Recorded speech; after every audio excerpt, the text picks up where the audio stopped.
ओम श्री गणेशाय नमः। श्री शिव महापुराणे द्वितीयायां रुद्र संहितायां अथ पंचाशतमो अध्याय। हिंदी अनुवाद। व्यासी ने कहा, हे मुनि सनत कुमार, सर्वज्ञ तात ब्रह्मपुत्र, आपको नमस्कार है।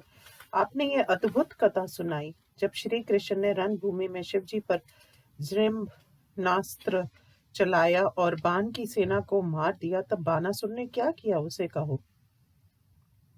सूची ने कहा, इस प्रकार अत्यंत तेजस्वी व्यास जी के वचनों को सुनकर ब्रह्मपुत्र मुनीश्वर ने प्रसन्न होकर सनत कुमार जी ने कहा, हे महाबुद्धिमान व्यास जी, परम आश्चर्य करने वाले, लोक लीला का अनुसरण करने वाले श्री कृष्ण तथा शिव जी की कथाओं को सुनिए। जब शिव जी अपने पुत्र तथा गणों के साथ सो गए, तब श्री कृष्ण के साथ युद्ध करने के लिए दैत्यराज बानासुर चला आया। कुंभांड से घोड़ा लेकर अनेक अस्त्र शस्त्र धारण कर वह महाबली बलिपुत्र अद्भुत युद्ध करने लगा। अपनी सेना को नष्ट हुई देखकर वह दैत्यराज अत्यंत कुपित हुआ।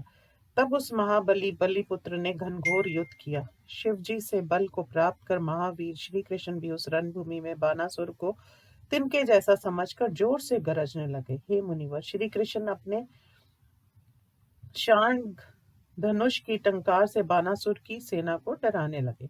वह धनुष की टंकार भूमि तथा आकाश के बीच में गूंज उठी। कान तक धनुष को खींचकर तेज सांपों के समान विषैले बाणों को कुपित श्री कृष्ण ने बानासुर पर चलाए। बलिपुत्र बानासुर ने उन बाणों को आता हुआ देखकर अपने धनुष से निकले हुए बाणों से बीच में ही काट दिया।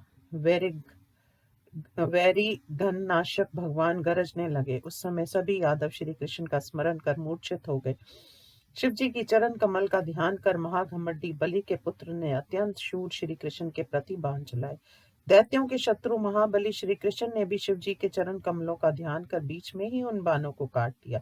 बलराम आदि यादवों ने अपने अपने द्वंद्व युद्ध में लड़ने वाले बलवानों को कुपित होकर मार डाला। इस प्रकार बहुत समय तक दोनों बलवानों का घनघोर युद्ध सुनने वालों को चकित कर देने वाला हुआ। उस समय गरुड़ ने कुपित होकर बानासुर की सेना को अपने पंखों के आघात से मसल दिया। शिव भक्त दैत्यराज बलिपुत्र अपनी सेना को मर्दित होते देखकर अत्यंत कुपित हुआ। उस 1000 भुजा वाले बाण ने शिव जी का स्मरण कर शत्रुओं के लिए असह पराक्रम कर दिखलाया। वीरों को मारने वाले उसने कृष्ण आदि युद्ध वंशियों तथा गरुड़ पर अलग बाण एक साथ चलाए। हे मुनि, एक बाण से गरुड़ को, एक से श्री कृष्ण को, एक से बलराम को और एक एक बाण से औरों को भी मारा। देव शत्रु नाशक महेश्वर महावीर विष्णु रूप श्री कृष्ण युद्ध भूमि में कुपित होकर गरजने लगे। शिव जी का स्मरण कर अत्यंत वीर उसके सैनिकों तथा बाण पर एक साथ उन्होंने बाण चलाए। हरि ने निश्चिंत होकर उसका धनुष एवं छत्र काट दिया और उसके घोड़ों को भी गिरा दिया। महावीर बानासुर भी कुपित होकर गरजा और उसने गदा से श्री कृष्ण को मारा। वे भूमि पर गिर पड़े। हे देव ऋषि, शीघ्र उठकर श्री कृष्ण लोक लीला के अनुसार उस शिव भक्त शत्रु से लड़े। इस प्रकार शिव रूपी श्री कृष्ण और शिव भक्त दैत्य उन दोनों का बहुत समय तक युद्ध होता रहा। हे मुनिवर, शक्तिशाली श्री कृष्ण बाण के साथ बहुत समय तक लड़ते रहे। फिर वे शिव जी की आज्ञा और बल को पाकर अत्यंत कुपित हुए। तब श्री कृष्ण ने शीघ्र ही बाण की अनेक भुजाओं को शिव की आज्ञा से सुदर्शन चक्र द्वारा काट डाला। शिव जी की कृपा से उसकी 4 सुंदर भुजाएं शेष रह गईं और शीघ्र उसका कष्ट भी दूर हो गया। शिव जी को भूलकर जब वे बानासुर के सिर को काटने के लिए तैयार हुए, तब श्री कृष्ण के सामने रुद्र खड़े हो गए। शिव जी ने कहा, भगवान देव की पुत्र, मैंने जो पहले कहा था मेरी आज्ञा के अनुसार हे विष्णु आपने कर दिया। अब सुदर्शन को लौटा लीजिए। अब ये चक्र मेरे भक्त पर प्रभावी ना हो। अंतबान का सिर मत काटिए।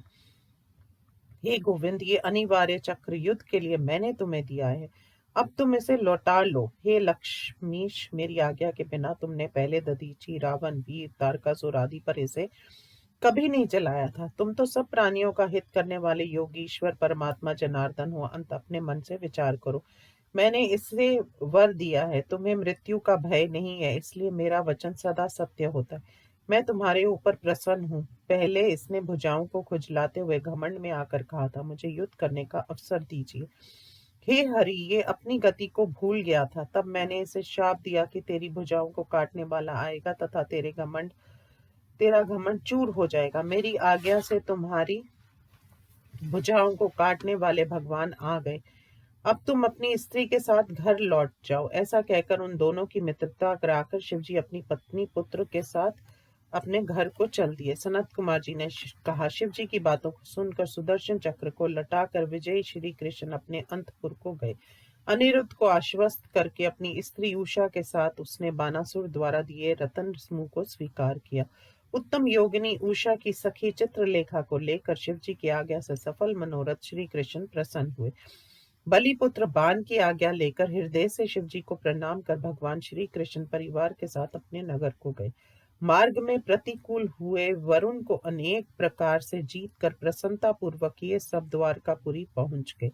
गरुड़ को भेजकर अपने बंधुजनों को देखकर प्रसन्न होकर वे सब द्वारकापुरी में विचरण करने लगे। इस प्रकार श्री शिव महापुराण में बाण भुज कृंथ नग वर नगर व पाहर वर्णन नामक 55वां अध्याय समाप्त। ओम नमो शिवाय।